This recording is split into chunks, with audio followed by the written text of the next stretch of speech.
हाय दोस्तों, आपका हमारे चैनल में स्वागत है। दोस्तों, आज का वीडियो काफ़ी डरावनी और इंटरेस्टिंग होने वाली है।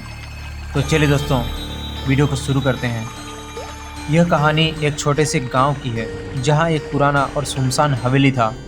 गांव के लोग कहते थे कि उस हवेली में एक बुढ़िया का भूत रहता है।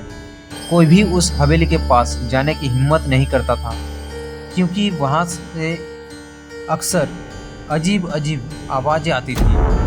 एक दिन गांव का एक नवयुवक, जिसका नाम था राजू, गांव के बड़े बूढ़ों की बातों पर विश्वास नहीं करता था। उसे यह सब कहानियां झूठी लगती थी। उसने ठान लिया कि वह उस हवेली में जाकर खुद सच्चाई का पता लगाएगा। राजू ने रात के समय हवेली में जाने का फैसला किया। चांदनी रात थी, चारों ओर सन्नाटा था और हवेली की दीवारों पर जमी हुई धूल और जंग लगी खिड़कियों से डरावना माहौल बना हुआ था। जैसे ही राजू हवेली के दरवाजे के पास पहुंचा, अचानक दरवाजा अपने आप खुल गया। राजू थोड़ा घबरा गया, लेकिन वह साहस करके अंदर चला गया। हवेली के अंदर घुसते ही उसे एक बहुत ही ठंडी हवा का झोंका महसूस हुआ। चारों ओर अंधेरा ही अंधेरा था। सिर्फ एक पुरानी लालटेन जल रही थी। जैसे ही वह आगे बढ़ा, उसे किसी के पैरों की आवाज़ सुनाई दी। उसने पीछे मुड़कर देखा, लेकिन पीछे कोई भी ना था। अचानक उसे एक कोने में एक बूढ़ी औरत का धुंधला सा चेहरा दिखाई दिया।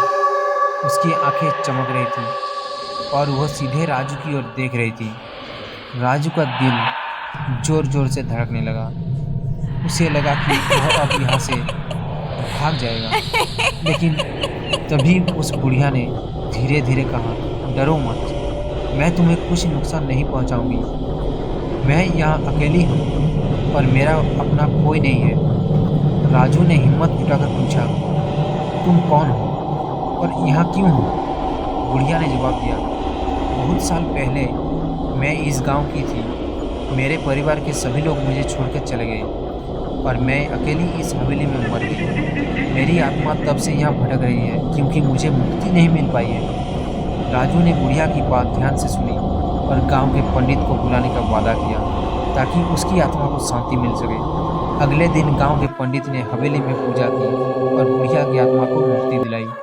तब से उस हवेली में कोई अजीब आवाज़ें नहीं आई और गांव के लोग भी वहां जाने लगे। राजू की बहादुरी और करुणा से उस भूतिया हवेली को एक शांत जगह में बदल दिया। दोस्तों, आज के लिए बस इतना ही। धन्यवाद।